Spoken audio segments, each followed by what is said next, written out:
So hello everyone, good morning to all of you. कैसे हो आप लोग? उम्मीद करता हूँ सब अच्छे होंगे और उम्मीद ये भी करता हूँ कि आपका साल जो ये नया जो साल आया है ये आपके लिए बहुत ही खुशियाँ लेके आएगा और बहुत ही आपके लिए स्ट्रेंथ और वेल्थ और प्रॉस्पेरिटी सब कुछ लेके आएगा। ठीक है, तो भाई आज का जो सेशन है थोड़ा सा लंबा जाएगा क्योंकि हम लोगों ने आज 2 दिन के कवर करने हैं करंट अफेयर, 2 और 3 ऑफ दिसंबर। ठीक है, 2 और 3 दिसंबर के करंट अफेयर्स जो है हमने वो करने हैं क्योंकि हम लोग एक दिन बीच में नहीं आ पाए थे वीडियो, जैसे कि जो रेगुलर व्यूअर्स हैं हमारे उनको पता होगा कि बीच में एक दिन हम मिस थे।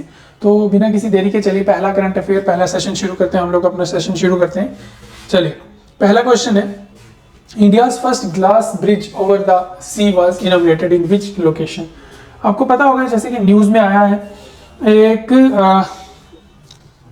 स्टेट है जिसने ग्लास ब्रिज बनाने के लिए, टूरिस्ट अट्रैक्शन के लिए जो है ग्लास ब्रिज बनाने के लिए एक इनोग्रेल किया है, उसका इनोग्रेशन किया है।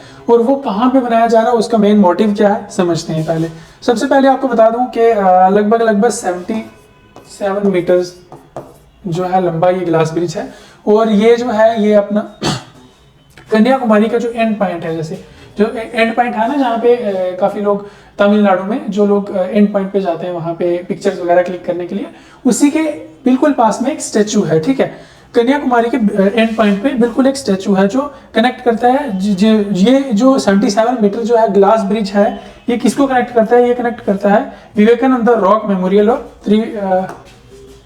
ये देखिए विवेकानंद रॉक मेमोरियल से कनेक्ट होके इधर से ये स्टैचू के पास आता है। और इसका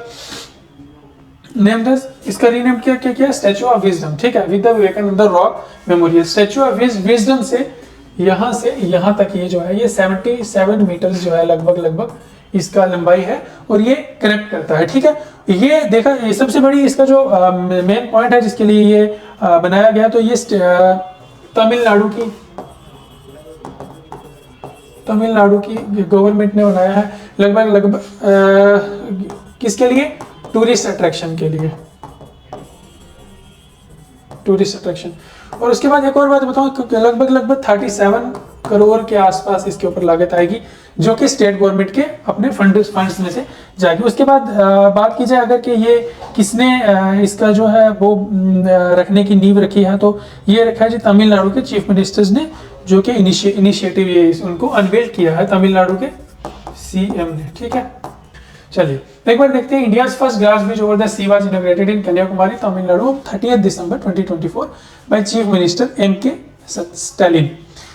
ये 77 मीटर लॉन्ग है जो कि 37 करोड़ के आसपास जो है इसकी लागत आएगी बनने में। कनेक्ट करता है 1300 फीट टॉल सेंट त्रिवुलर स्टैचू जिसका अभी नाम है स्टैचू ऑफ विजडम। ठीक है, जो ये इमेज में जो बताया गया है। ठीक है, इससे ये कनेक्ट करता है जो कि रॉक मेमोरियल को, विवेकानंद रॉक मेमोरियल जो ये है, इसको इन दोनों के बीच में कनेक्शन ये ब्रिज करता है। ठीक है, समझे इतना? चलिए, तो जो इसका करेक्ट आंसर आएगा वो आएगा ऑप्शन बी, कन्याकुमारी। ठीक है, और ये तमिलनाडु में है। चलो, समझे इतना? चलिए अगला क्वेश्चन देखते हैं। According to India meteorological department IMD was 2024 was, India के मेट्रोलॉजिकल डिपार्टमेंट के मुताबिक इंडिया जो है वो इसमें से कौन सी कैटेगरी में आता है? With driest year on record in India, warmest year on record in India since 1901, coldest year on record in India since 1901, या year with in the most rainfall.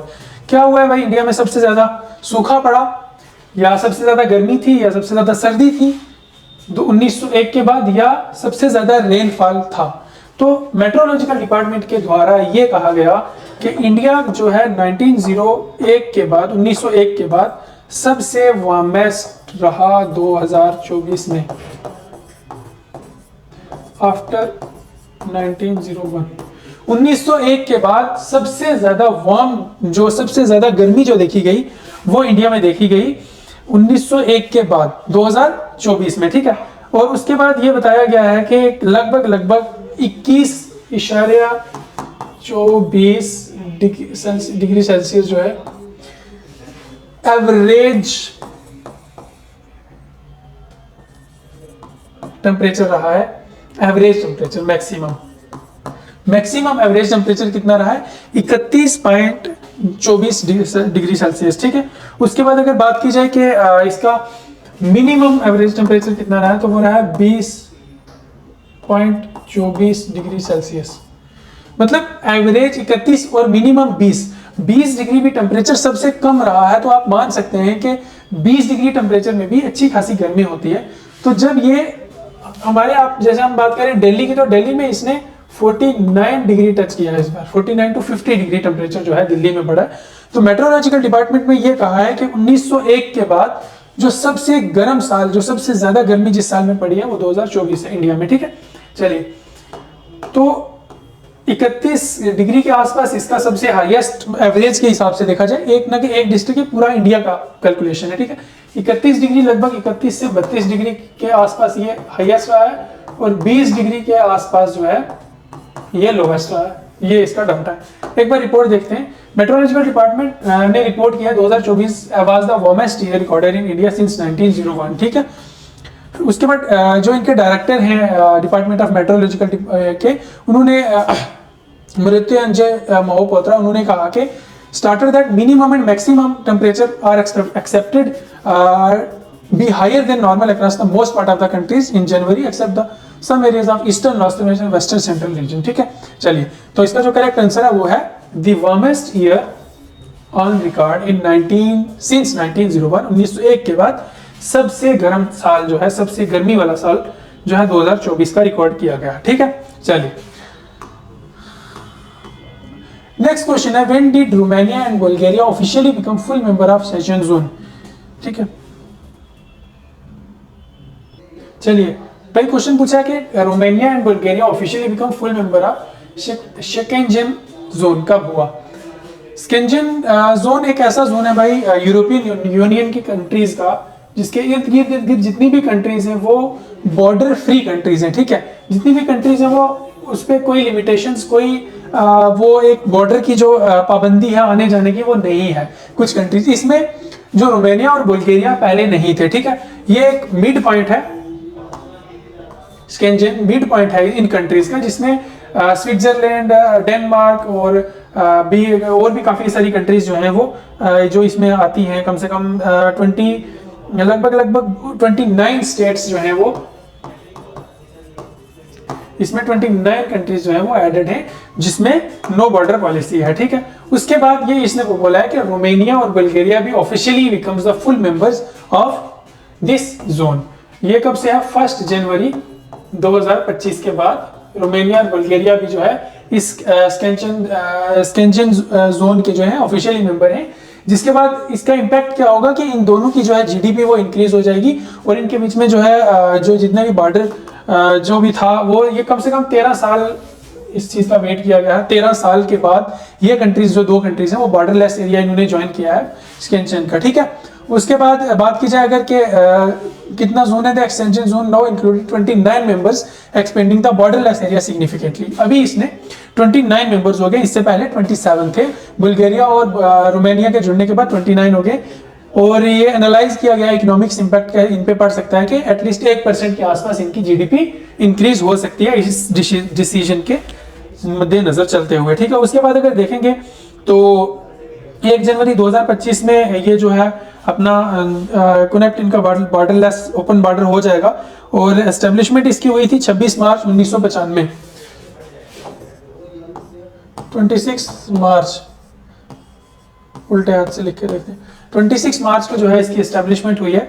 और अगर बात की जाए कि और भी कौन सी कंट्रीज हैं इसमें, तो बात डेनमार्क है, आयरलैंड है, सिप्रस है, और स्विट्जरलैंड, नॉर्वे वगैरह ऐसी कंट्रीज इसकी मेंबर्स हैं। ठीक है, तो ये एक ओपन ट्रेडिंग बॉडी है और ओपन बॉर्डरलेस बॉडी है, जिसमें ये अब 29 मेंबर्स हो चुके हैं, पहले 27 थे। तो इसका जो करेक्ट आंसर है वो है जनवरी 1, 2025। ठीक है, समझे आप? चलिए, नेक्स्ट क्वेश्चन है which country has recently launch the CR450 prototype, the world fastest high speed train. चलिए, ऐसा कारनामा तो यह जापान कर सकता है और यह चाइना कर सकता है।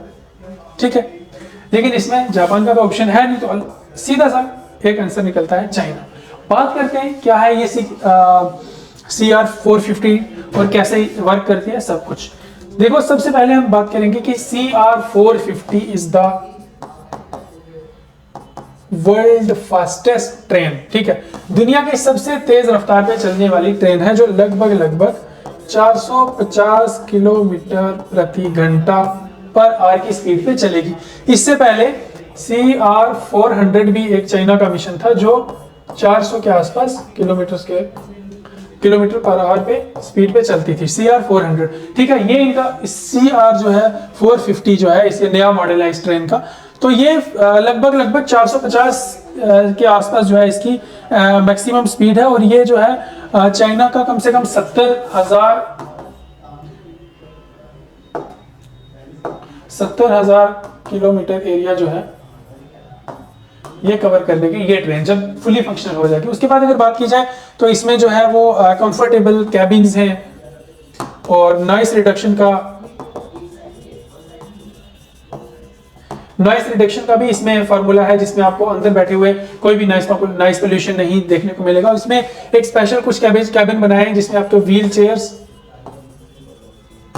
और बाइसाइकिल्स रखने की जगह है, ठीक है। इसमें एडवांस फीचर्स दिए गए हैं जो आपकी जितने भी आपका ट्रैवल है उसको जो है बहुत ही लग्जरियस बना देंगे, और इसका मेन मोटिव यह है कि लगभग 20% ये जो एनर्जी को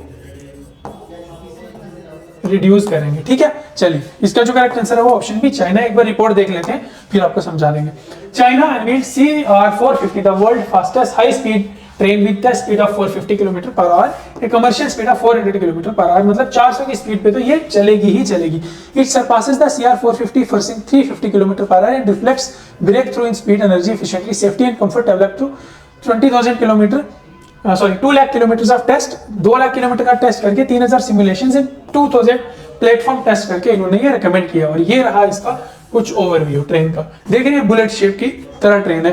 फीचर्स क्या है? Include water cooled transaction, high speed stability, bogies and 20% reduction in energy uses, enhance passenger comfort with noise reduction, spacious cabin and storage for bicycles and wheelchair, align with China's plan to expand rail network by 70,000 kilometre by 2035 तक लगभग 70,000 kilometre का इनका area जो है ये train cover करने वाली है, ठीक है। तो इसका जो करेक्ट आंसर निकलेगा वो निकलेगा ऑप्शन बी चाइना, ठीक है। चलिए अगला क्वेश्चन पूछा है कि which institute has developed needle free shock syringe for painless injection. कौन से इंस्टीट्यूट ने, आईआईटी हैदराबाद, दिल्ली, बॉम्बे, मद्रास, इनमें से कौन सा आईआईटी ने नीडल फ्री जो है सुई के बिना एक सिरिंज आ जाती है, सुई के बिना सिरिंज इन्वेंट किया है जो पेनलेस आपको इंजेक्ट करेगी आपके बॉडी में। और दूसरी जो सिरिंज होती है नॉर्मल वाली सुई वाली, उसके अलावा ये एक शॉकर टाइप का एक ऐसा बॉडी में आएगा जिसको करेंगे, जिसमें पेनलेस और बिना स्किन इरेडिकेशन के, बिना स्किन हर्ट के और बिना किसी ब्लड निकलने के आपका जो है ये पेनलेस तरीके से ये इंजेक्शन करेगा। तो ये कौन से इंस्टीट्यूशन ने बनाया? और अगर बात की जाए कि इसका और क्या बेनिफिट है, तो ये इन्फेक्शन लेस है, ठीक है। दूसरी सिरिंज का अगर देखा जाए तो कहीं ना कहीं जब ब्लड निकलता था या कहीं ना कहीं जब वो स्किन के अंदर जाती थी तो वो जो है आपकी जो वो नीडल थी वो इन्फेक्शन क्रिएट करती थी। उसके बाद स्किन डैमेज ये नहीं करने देगी, इससे स्किन डैमेज नहीं होगा। जैसे आपकी बात करें दूसरी सिरिंज की नॉर्मल वाली, तो वो उसमें स्किन डैमेज होता था लेकिन इसमें नहीं होगा। उसके बाद अगर बात की जाए कि ये कितना टाइम चलेगी, तो ये सपोर्ट करेगी लगभग 1000 के आसपास, लेकिन इसका नोजल जो है वो चेंज करना पड़ेगा। एक सिरिंज 1000 बार चलेगी लेकिन नोजल चेंज करना पड़ेगा। एक बार आपको मैं इसका वो बताता हूँ कि ये कैसा किस टाइप का है। ये देखिए, ये है इस सिरिंज का कुछ एक पार्ट। जैसे आप बात करते हैं ये सिरिंज इस टाइप का, प्रेशर सेक्शन है, इंपल्स जनरेटर है, ड्रग होल्डर है, इसके बीच में ये वाला पार्ट जो है ये नोजल जो है ये चेंज होगा, ये वाला नोजल। बट ये बाकी वाला पार्ट जो है लगभग 1000 बार ये है इंजेक्शन जो है वो कर सकता है, ठीक है। चलिए, ये इसका अपर पार्ट है, ये नीचे वाला पार्ट है, और ये नोजल है जो ये इस टाइप का बनता है, ठीक है। चलिए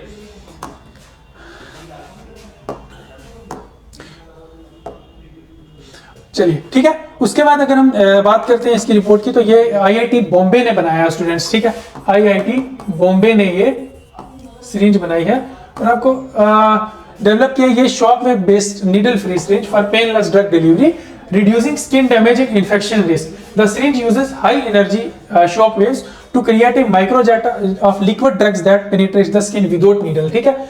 उसके बाद कंसिस्ट में ड्राइवर है, ड्रिवन सेक्शन है, ड्रग होल्डर जो मैंने आपको अभी पिक्चर में बताया भाई, pressurising nitrogen gas effectively in the test rats ensure the deeper tissue penetration etcetera etcetera, जो हमने ये ओवर स्पोर्ट और 1000 uses needling only nozzle replacement. ठीक है, चलिए, तो ये जिसने बनाई है ये सिरिंज वो है IIT बॉम्बे। ठीक है, चलिए अभी एक क्वेश्चन मैं आपको पूछता हूं कि आपके मुताबिक, आपके हिसाब से क्या ये सिरिंज जो इन्होंने बनाई है नीडल फ्री, क्या ये ज्यादा सेफ है या ओल्ड वाली जो हमारी ट्रेडिशनल सिरिंज है वो सेफ है? इन दोनों का जो, अगर आपको जो भी आपकी जो राय है वो मुझे कमेंट सेक्शन में जरूर लिख के बताएं। ठीक है, चलिए अगला क्वेश्चन हम देखते हैं।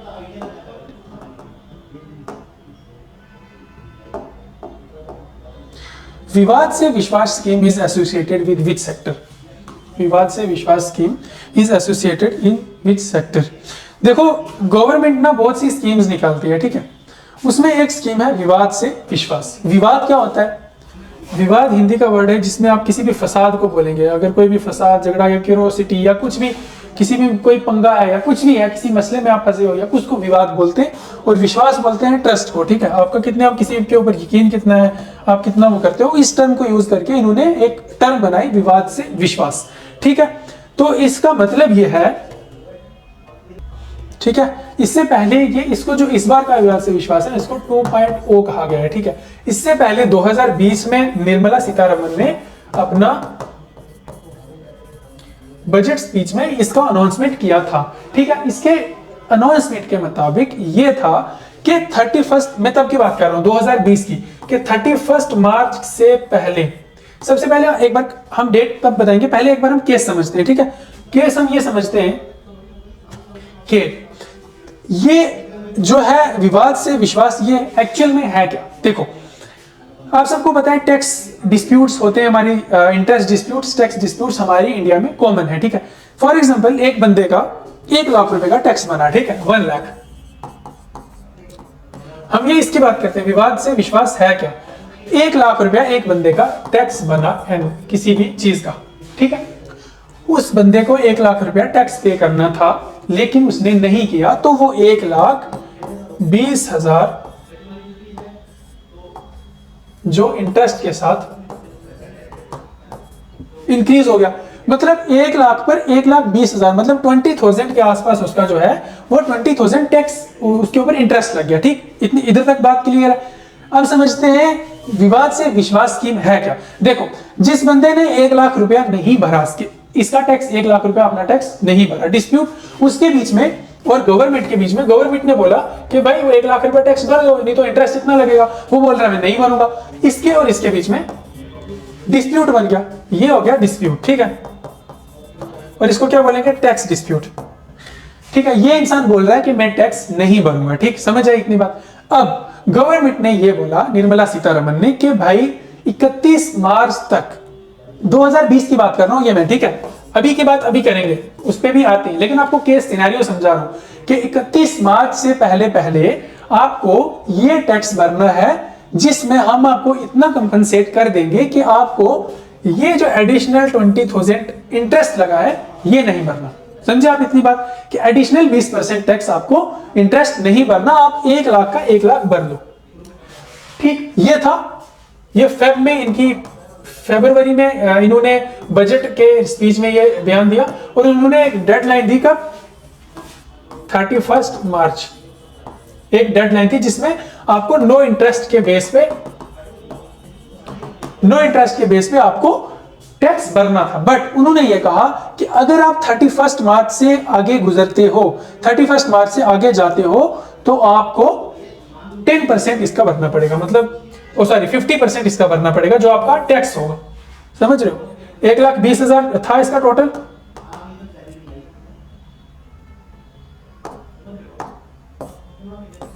$1.20 टोटल था इसका। अभी इसको अगर डेट एक्सटेंड हो गई, ठीक है, इसकी डेट अगर निकल गई 1 मार्च से, तो इसको 1.10 भरना है। ये एक छूट दी गई थी निर्मला सीतारमण के द्वारा, ताकि टैक्स डिस्प्यूट जो है, टैक्स डिस्प्यूट्स वो खत्म हो सकते हैं। लगभग 5 लाख के आसपास टैक्स डिस्प्यूट जो है, डिस्प्यूट्स वो अभी तक हमारे कोर्ट्स में पेंडिंग है, गवर्नमेंट और भले या ये इंडिविजुअल भी हो सकता है और ये कंपनी भी हो सकती है। समझे? इतनी बात आपको समझ आई कि ये क्या है विवाद से विश्वास। अब आते हैं विवाद से विश्वास पार्ट 2 के बारे में। चलो, अब ये आ गया पार्ट 2 जो 2024 में लागू हो गया। अभी 2024 में एक डेडलाइन मिली, जो मिली क्या, जनवरी 31 जनवरी तक जितना भी आपके पास है टैक्स पेंडिंग है, वो आप 31 जनवरी से पहले अगर भर दोगे तो आपके ऊपर उसका इंटरेस्ट फ्री हो जाएगा। इंटरेस्ट फ्री हो जाएगा, तो आपके ऊपर इंटरेस्ट नहीं लगेगा। जैसे हमने जो केस समझा एज इट इज, अभी इसको एक्सटेंड करके 2.0 का नाम दिया गया। तो इसमें यह कहा गया सेम एज इट इज रखा, लेकिन सिर्फ डेट चेंज कर दी। क्या डेट रखी? जनवरी 31 जनवरी से पहले अगर आप करते हो, इसको भर देते हो अपना, तो आपको जो है वो टैक्स नहीं, इंटरेस्ट नहीं भरना पड़ेगा। ठीक है, सीधे से समझ आ जाती है बात कि ये विवाद से विश्वास स्कीम जो है ये किसके साथ एसोसिएट है? टैक्सेशन के साथ। ठीक, चलो एक बार हम रिपोर्ट देखते हैं। मेरी जो रिपोर्ट थी वो आपको समझाई, अभी हम आगे रिपोर्ट देखते हैं। ठीक, central board of direct tax extended the deadline for विवाद से विश्वास स्कीम जनवरी 31 2025। कहां तक थी ये? पहले थी दिसंबर 31 तक थी 24, अब ये एक्सटेंड होकर 2025 तक हो गया, जनवरी के 31 तारीख तक। ठीक है, 2000 यूनियन बजट 23-24 में ये अनाउंसमेंट जो है इस स्कीम का हुआ। विवाद से विश्वास स्कीम इज मॉडल ऑन 2019 सबका विश्वास स्कीम, जो 2019 में सबका विश्वास स्कीम के ऊपर ये मॉडल है। Indirect tax, it facilitate the settlement of dispute tax, interest and penalties.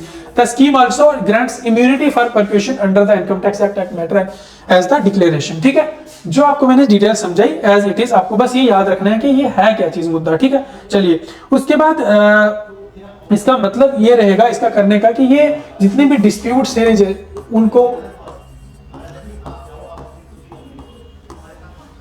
उनको रिजॉल्व करने का मैटर है। ठीक है, चलो अभी नेक्स्ट क्वेश्चन देखते हैं। अगला क्वेश्चन है भाई, who has been appointed as the new director general of reserve of CRPF। CRPF मतलब सेंट्रल रिजर्व पुलिस फोर्स। देखो, सेंट्रल रिजर्व पुलिस फोर्स का सीआरपीएफ का न्यू डायरेक्टर जनरल कौन अपॉइंट हुआ है। सबसे पहले आपको यह बता दूं, सीआरपीएफ एक पुरानी ऑर्गेनाइजेशन है, एक ऐसी बॉडी है जो जुलाई 27 1939 में एस्टेब्लिश हुई। ठीक है, जुलाई 27 1939 में एस्टेब्लिश हुई, जो एक विक्टोरियल और एक जिसका नाम, इसका पहला नाम था क्राउन रिप्रेजेंटेटिव पुलिस। देखो, क्राउन रिप्रेजेंटेटिव पुलिस सीआरपीएफ का पहला नाम था, लेकिन अंडर सीआरपीएफ एक्ट, जब सीआरपीएफ एक्ट आया उसके तहत जो है इसका नाम जो रखा गया वो सेंट्रल रिजर्व पुलिस फोर्स रखा गया। ठीक है, और ये कब आया? 28 दिसंबर 1949 को। ठीक है, 28 दिसंबर 1949 को ये एक्ट आया, जिसके थ्रू ये इसका नाम जो है सीआरपीएफ रखा गया। ठीक, अभी बात करते हैं कि कौन है, इसके क्वेश्चन पे आते हैं कि कौन है इसके सीआरपीएफ के डायरेक्टर जनरल। तो एक बार रिपोर्ट देखते हैं, आपको पता चल जाएगा। वितुल कुमार इन 1993 batch IPS officer from Uttar Pradesh. ठीक है, उत्तर प्रदेश के आईपीएस ऑफिसर हैं जो अपॉइंट हुए हैं डायरेक्टर जनरल ऑफ पुलिस। ठीक है, director general of reserve police CRPF. ठीक, वितुल कुमार इनका नाम है, अपॉइंट किया director general of CRPF after Anish Dayal Singh, retirement, born in Bathinda Punjab. Kumar और degree in electronic engineering and NC, आगे उनका लिखा आप देख के पढ़ सकते हैं। ठीक है, तो इसका जो करेक्ट आंसर है वो है वितुल कुमार। ठीक है, नए डायरेक्टर जनरल जो सीआरपीएफ के बने हैं। ठीक है, चलिए आखिरी क्वेश्चन देखते हैं कि which state won the senior national men's handball championship 2024। ठीक है, इसमें से कौन सी स्टेट है जो सीनियर नेशनल चैंपियनशिप जो है 2024 का टाइटल जो है वो जीती है। और ये आपको मैं बता दूं, ये 34-31 के बीच में ये विक्ट्री हुई है। ठीक है, तो ये जीता है भाई केरला ने। केरला एक ऐसी टीम है जिसने नेशनल मेंस हैंडबॉल चैंपियनशिप जीता, जो कि टाइटल था 34-31 की विक्ट्री से जीता। किससे? चंडीगढ़ से। फाइनल रीच हुआ किसने? Against services 23-21। Chandigarh advance to final by defeating Indian railway 32। इन्होंने डिफीट किया, पहले पहुंच के चंडीगढ़ पहले पहुंच गया था, किसको डिफीट करके? इंडियन रेलवे को।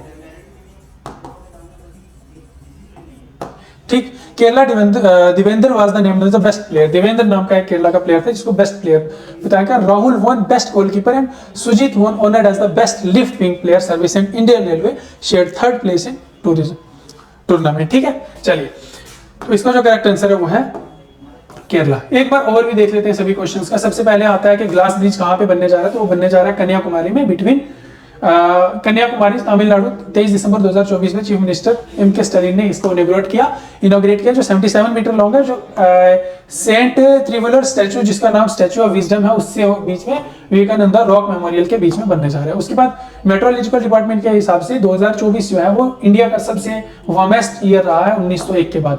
ठीक, उसके बाद अगर देखें तो बुल्गारिया और रोमानिया जो है वो शेंजगेन के जो जून के ऑफिशियल मेंबर बने हैं कब, 1 जनवरी 2025 से। उसके बाद अगर बात की जाए कि CR 450 क्या है, तो ये वर्ल्ड की सबसे फास्टेस्ट ट्रेन है जो 450 के लगभग अपनी स्पीड, जिसकी हाईएस्ट स्पीड है, जो चाइना ने बनाई है। ठीक है, उसके बाद करते हैं शॉक फ्री सिरिंज कहाँ पे हुई है डेवलप, नीडल फ्री सिरिंज, वो IIT बॉम्बे ने डेवलप किया। उसके बाद बात करते हैं कि विवाद से विश्वास स्कीम जो इतना लंबा मैंने आपको बताया, वो स्कीम किसके साथ एसोसिएट है, वो एसोसिएट है टैक्सेशन के साथ। उसके बाद डायरेक्टर जनरल ऑफ CRPF कौन बने, वितुल कुमार ने। ठीक है, उसके बाद बताया सीनियर मेंस हैंडबॉल चैंपियनशिप में कौन सी स्टेट जो है वो टूर्नामेंट जीती, तो वो है केरला। तो ये है हमारे कुछ लिंक स्टूडेंट्स, जो भी स्टूडेंट्स जितने भी बच्चे जो भी हमारी वीडियोस देख रहे हैं, अगर उन्होंने चैनल सब्सक्राइब नहीं किया तो कर लीजिए। आपको बहुत ही अच्छी इसमें आपके लिए वीडियोस आने वाली हैं, आ रही हैं हमारे जो है भीष्मा बैच के थ्रू। और अगर बात की जाए रीजनिंग, मैथ्स और GS की, तो डेली 5:30 बजे आपको लाइव वीडियोस इसमें मिल जाती हैं। तो ट्राई कीजिए कि इसको इतना ज़्यादा शेयर कीजिए ताकि आपके साथ साथ आपके फ्रेंड्स भी बेनिफिटेड हो जाएं। और अगर आप कम्पिटिटिव एग्जाम की तैयारी कर रहे हैं तो आपके लिए वो अच्छे से आप निकाल पाएँ। तो आज के लिए